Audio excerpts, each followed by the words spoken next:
Sipin ngadto sa ang bersikulo nga Ayaw limbongi ang inyong kaugalingon pinaagi sa pagtuo nga makalimbong kamo sa Dios.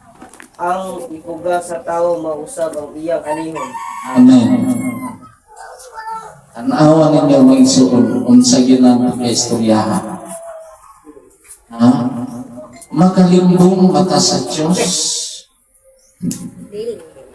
Ingon siya, wala kayo makalimbong sa Diyos. Tanawa ninyo mga igsoon. Gisusi sa Diyos ang imong kasing-kasing.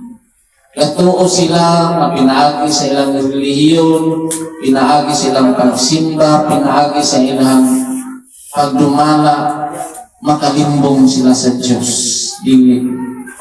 Ang ipangita karon sa Diyos ang imong kasing-kasing. Hello! Mao ka na mga igsoon. Wala gyud makalimbong sa Diyos. Tan-awon ka niya karon kung tinuod ka pa. Ingna imong kagalingon, gitanaw ko sa Diyos. Hello! Gitanaw, gisusil nga kung kasing-kasing sa Diyos. Mao na ipangita sa Diyos. Unsa gani atong ipugas, mao gyud ay anihon mga igsoon.